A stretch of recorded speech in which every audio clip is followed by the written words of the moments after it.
Gracias. El Salmo 24, 7 al 8, dice lo siguiente: Alzad, oh puertas, vuestras cabezas, y alzaos vosotras, puertas eternas, y entrará el Rey de Gloria. Y pregunta el salmista: ¿quién es este Rey de Gloria? Y responde: Jehová, el fuerte y valiente, Jehová, el poderoso en batalla. Muchas veces dijimos que un tema que atraviesa la Biblia entera, de principio a fin, es el tema del reino de Dios.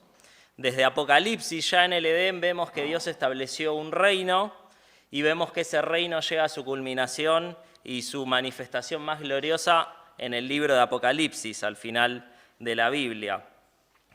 Los judíos tenían bien presente esta idea del reino y esperaban ansiosos el advenimiento y la restauración de ese reino de Dios.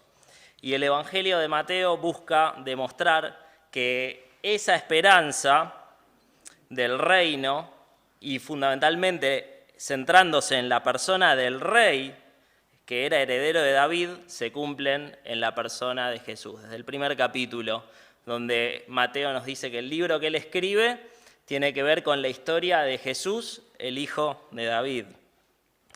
Ahora bien, este reino glorioso que anunciaban los profetas no era una realidad para el pueblo de Israel, el cual la mayor parte de su tiempo vivió sometido por otras fuerzas extranjeras, vivió en la opresión, vivió en el yugo de la esclavitud de otras fuerzas, y en el tiempo de Jesús particularmente por el Imperio Romano. Es por eso que la idea de la restauración, el restablecimiento del reino de Dios para Israel estaba asociada muy estrechamente con la figura de un Mesías que vendría para restaurar el reino, y ese Mesías sería ni más ni menos que el rey de ese reino.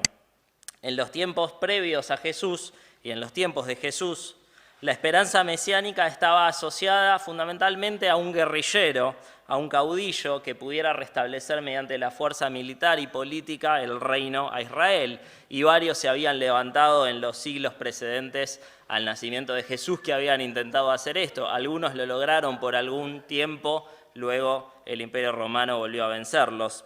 Pero siempre la esperanza estaba asociada a un guerrillero, un político, que estableciera un reino terrenal para finalmente tener autonomía, independencia y ver una nación, un estado próspero. Se esperaba tal vez más en las épocas de Jesús que el Mesías, el rey mesiánico, fuera un celote, es decir, un guerrillero de armas tomar, más que un pacificador que afirmaba que su reino no es de esta tierra, sino que es del cielo. ¿De qué me estás hablando? ¿Cómo que tu reino no es de esta tierra? Eso es lo que nosotros estamos esperando. Jesús, a lo largo de su ministerio, y podemos ver en sus enseñanzas, se encargó constantemente de dejar en claro que ese Mesías prometido que esperaba el pueblo para restablecer el reino de Dios, el reino del Padre, y esas expectativas mesiánicas, si estaban correctamente entendidas, se cumplían nada más y nada menos que en su persona.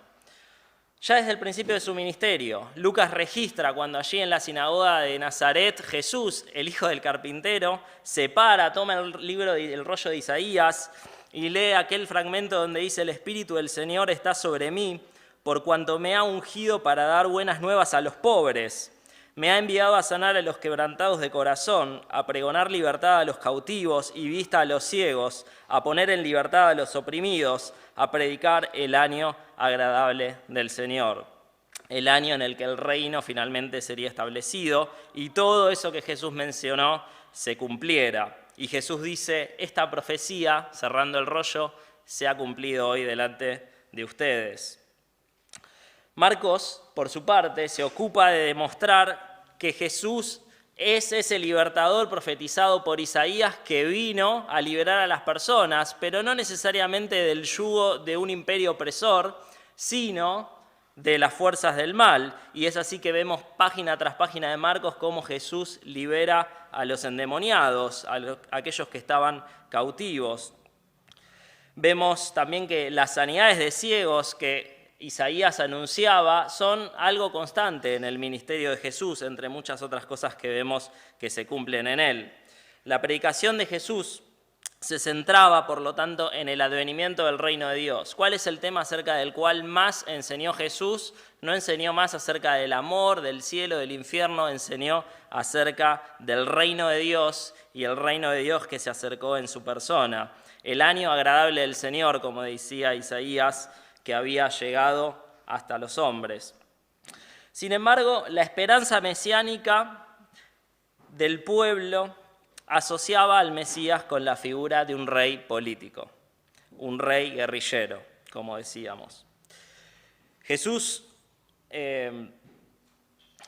había demostrado ser el profeta esperado, lo vimos, allí lo menciona Lucas, citando a Isaías en su rol de profeta, pero aún no había demostrado sus cualidades como rey. Recuerden que el Mesías cumple un triple oficio, profeta, sacerdote y rey.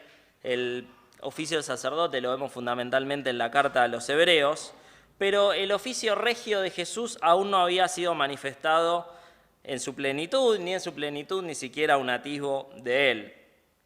De hecho, la única vez que vemos en los evangelios que lo intentan coronar rey, él lo evitó. ¿Recuerdan? Después de alimentar a 5.000 personas, milagrosamente, las personas quieren agarrarlo para coronarlo rey y Jesús lo evita, se escapa de eso, porque no quería que malinterpretaran su mensaje respecto al reino. Él no venía para ser un rey político, él venía representando un reino que es espiritual. En Juan 6, 14 al 15, vemos que dice: aquellos hombres entonces, viendo la señal que Jesús había hecho, la alimentación milagrosa, dijeron: este verdaderamente es el profeta que había de venir al mundo.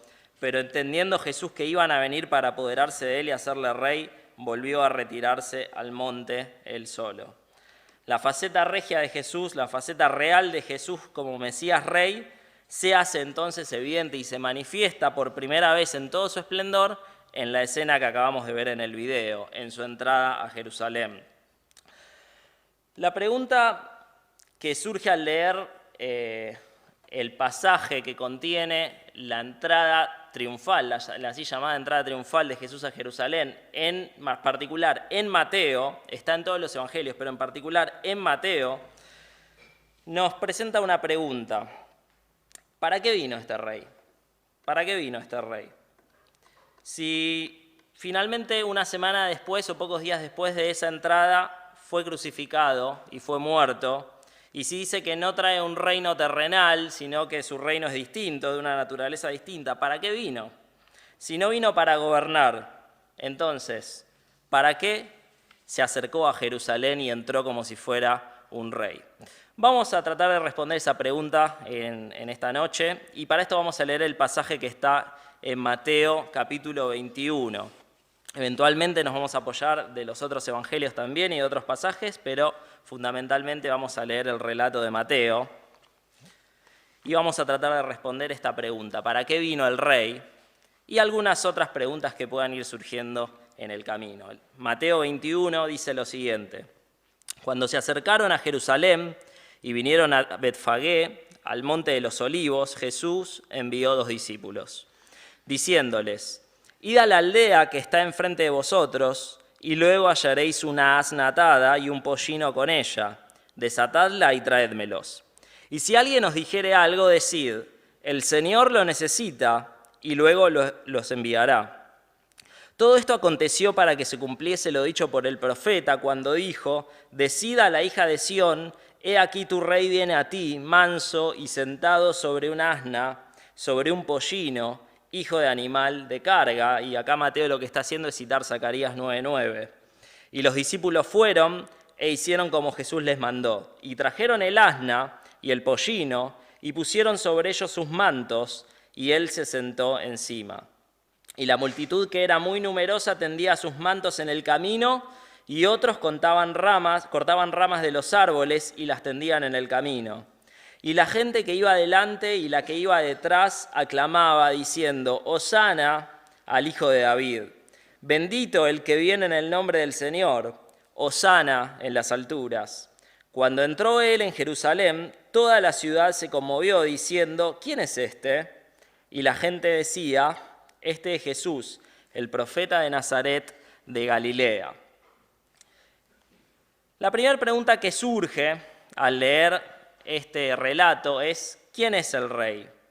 Era la pregunta que se hacía a la gente que estaba ahí mirando este espectáculo. ¿Quién es ese rey? Y es la misma pregunta que se hacía el salmista en el Salmo 24 que leímos. ¿Quién es ese rey de gloria que está entrando por las puertas? Los pasajes de la entrada triunfal que acabamos de leer y de los otros 3 evangelios contienen una numerosísima cantidad de referencias a la realeza, es decir, al hecho de que Jesús es rey, y pretenden, no casualmente, demostrar que Jesús es rey. Y la primera de estas referencias es completamente insólita y es la figura del asno. ¿Qué tiene que ver un asno con un rey? El asno estaba vinculado en la idiosincrasia hebrea al rito de coronación o de entronización de un rey. Curiosamente, Salomón monta un asno en la transición del reinado de David. Primera de Reyes, capítulo 1, nos dice que Salomón fue montado en un asno al grito de «¡Viva el rey Salomón!». Después de esto fue ungido y finalmente se sentó en el trono de David. Lo mismo pasa en la entronización de Jehú, un rey menos conocido, del reino del norte, el reino de Israel. En Segundo de Reyes, capítulo 9, 13, luego de que Jehú recibiera el mensaje de un profeta, dice lo siguiente: «Así y así me habló, diciendo, así ha dicho Jehová, yo te he ungido por rey sobre Israel». Entonces cada uno tomó apresuradamente su manto y lo puso debajo de Jehú en un trono alto, y tocaron corneta y dijeron: Jehú es rey.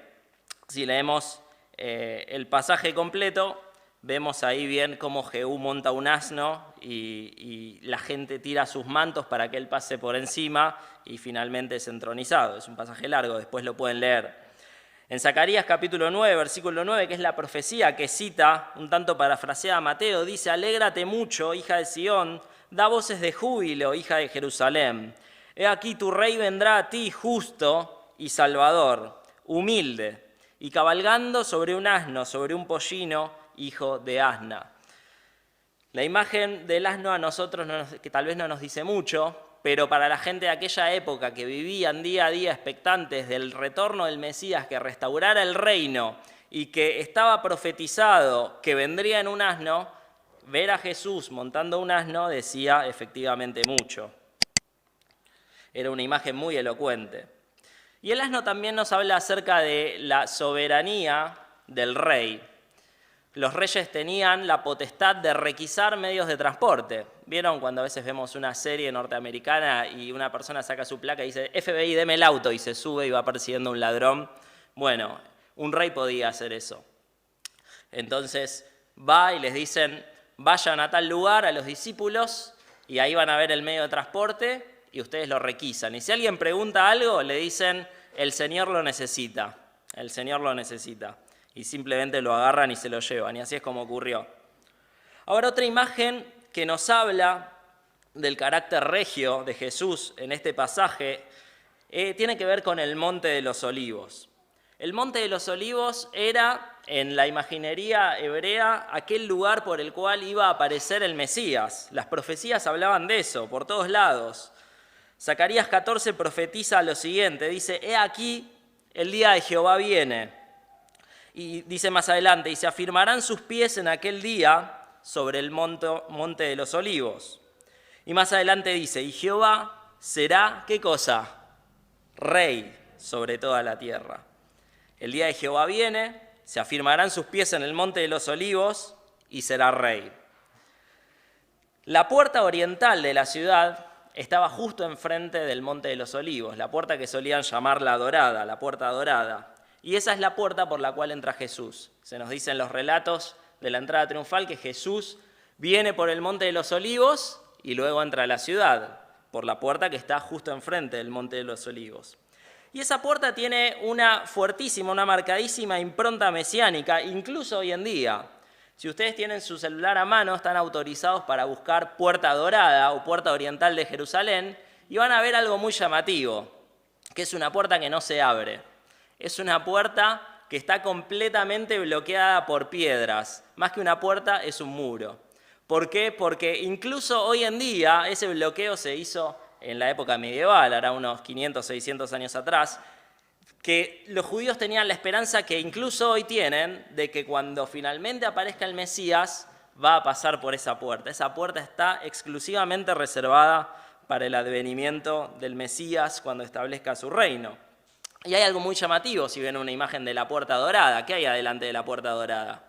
Adelante de la puerta dorada hay un cementerio. ¿Por qué? Porque algunos privilegiados han logrado que los entierren ahí para que aquel día cuando el Mesías venga y los muertos sean resucitados, algo que ya estaba presente en la esperanza de los judíos, ellos sean los primeros en ver la gloria del Mesías. Ezequiel nos habla de esta puerta constantemente. Ezequiel 43, versículos 1 al 7, les pido que me acompañen a buscarlo. Muchos pasajes en Ezequiel nos hablan de esto, pero este en particular es interesante. Ezequiel 43, versículo 1 al 7, dice: me llevó luego a la puerta que mira hacia el oriente, la que mira hacia el monte de los olivos. Y he aquí la gloria del Dios de Israel que venía del oriente. Y su sonido era como el sonido de muchas aguas, y la tierra resplandecía a causa de su gloria. Y el aspecto de lo que vi era como una visión, como aquella visión que vi cuando vine para destruir la ciudad. Y las visiones eran como la visión que vi junto al río Quebar, y me postré sobre mi rostro. Y la gloria de Jehová entró en la casa por la vía de la puerta que daba al oriente. Y me alzó el espíritu y me llevó al atrio interior, y he aquí que la gloria de Jehová llenó la casa. Y oí uno que me hablaba desde la casa, y un varón estaba junto a mí y me dijo: hijo de hombre, este es el lugar de ¿qué cosa? De mi trono, el lugar donde posaré las plantas de mis pies, en el cual habitaré entre los hijos de Israel para siempre. Jehová viene por el oriente, por el monte de los olivos, entra por la puerta oriental, la puerta dorada, y finalmente establece su trono allí. Jehová viene para reinar, la esperanza mesiánica, el rey Mesías que iba a venir por la puerta precisamente por la cual Jesús entró. Esto claramente no era casualidad. Había muchas puertas en Jerusalén. Jesús entró por la indicada. Jesús entró por la puerta que estaba anunciado por los profetas que entraría el Mesías para establecer su reino. Y efectivamente Jesús estableció o Jesús inauguró su reino. Ahora, ¿quién es ese rey de gloria?, preguntaba el salmista, y la respuesta a estas alturas ya parece bastante obvia. Jesús es ese rey de gloria. Una segunda pregunta que surge al leer los pasajes de la entrada triunfal, y particularmente el de Mateo en conjunción con la profecía de Zacarías 9, es ¿cómo es ese rey? Al parecer este rey no es igual que los otros. Un rey establecería su reino con un gran ejército y posiblemente asediaría la ciudad para tomarla y luego ganarla por la fuerza. Pero vemos que en Jesús todo ocurre de otra forma. Dijimos que no era un rey bélico, un rey guerrillero, sino que era un rey pacificador. Por lo tanto, ¿qué nos dice esta escena acerca de cómo es este rey? Y creo que se pueden destacar 4 características fundamentales. En primer lugar, él es humilde. Lo dice Zacarías allí en el capítulo 9.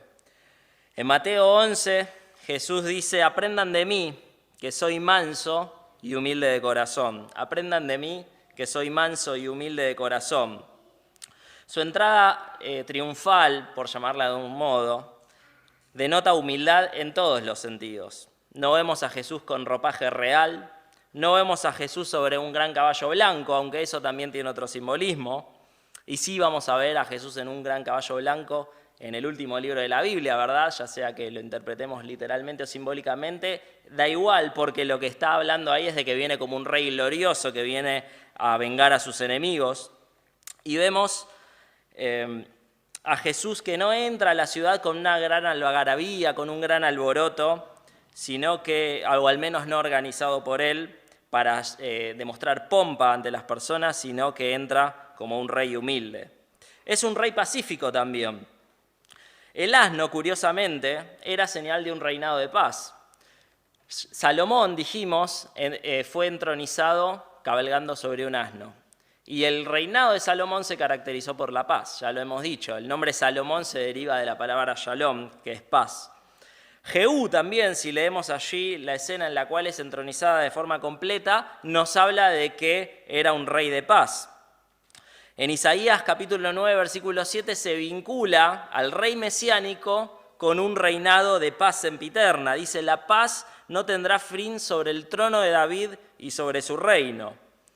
En Juan 14, Jesús se hace eco de esa paz y la buena noticia es que nos la da a nosotros. Dice, la paz os dejo, mi paz os doy.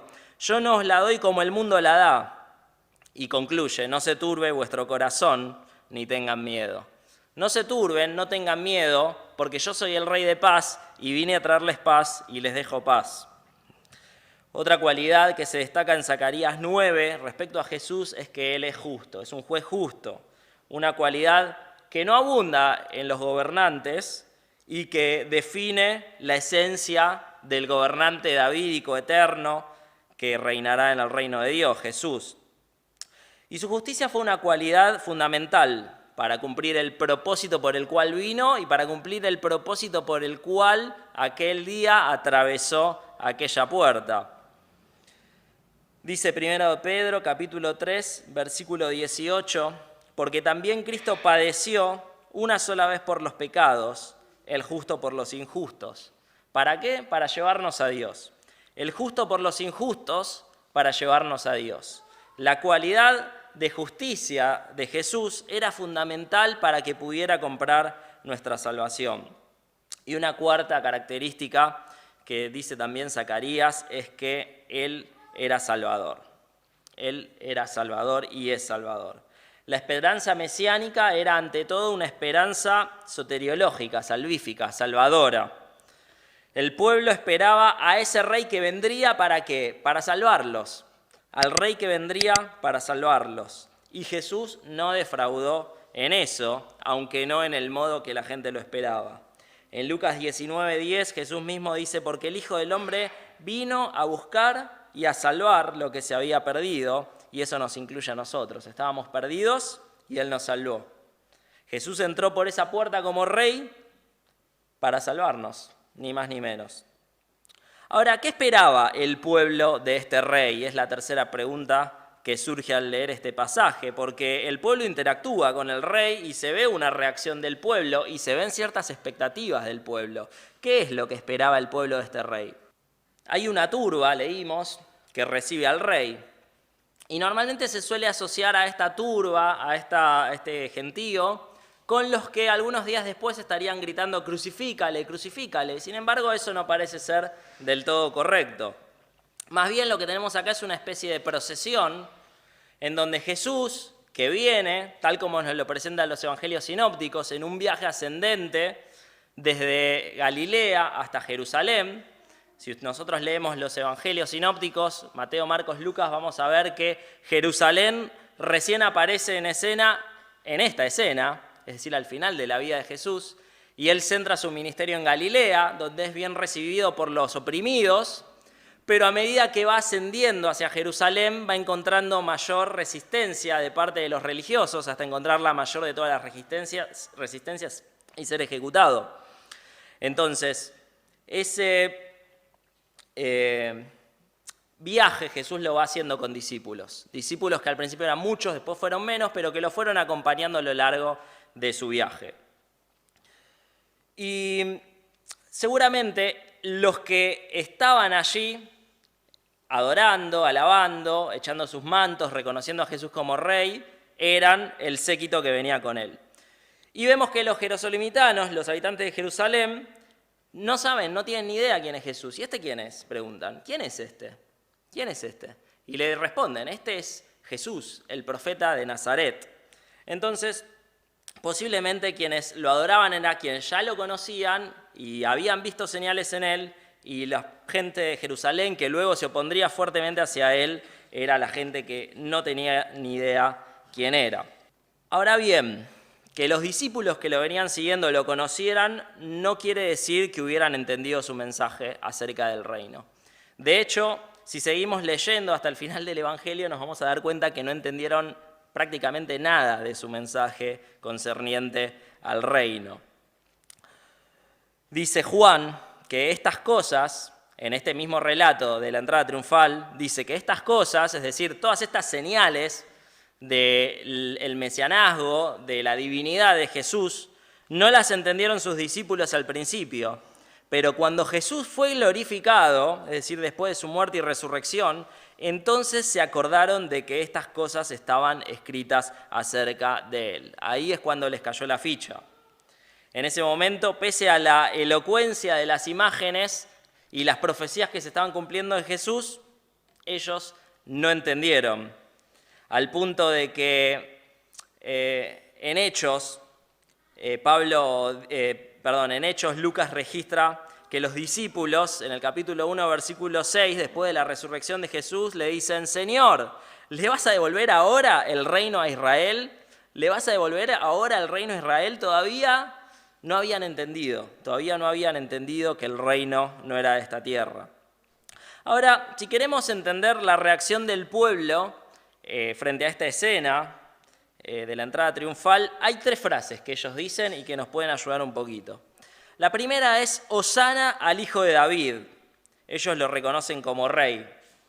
Bendito el que viene en el nombre del Señor. Lo reconocen como el ungido, como el Mesías. Y finalmente dicen Hosana. Esta expresión significa sálvanos ahora. Hosana en las alturas. Lo reconocen como un ser de origen celestial, de origen divino. Recuerden que allí en Lucas, en el momento del nacimiento de Jesús, ¿cuál era el cántico que se elevaba por parte de los ángeles? Gloria a Dios en las alturas, y en la tierra paz a los hombres. Bien, hay un contraste entre tierra y las alturas. Podríamos leerlo como tierra y cielo, ¿verdad? En las alturas tiene que ver con el lugar donde Dios está, con el lugar celestial, tiene que ver con un origen divino. Entonces lo reconocían como rey, lo reconocían como Mesías y lo reconocían como de origen divino, pero aún así no entendían para qué había venido, y esa es la pregunta central que nos interesa responder.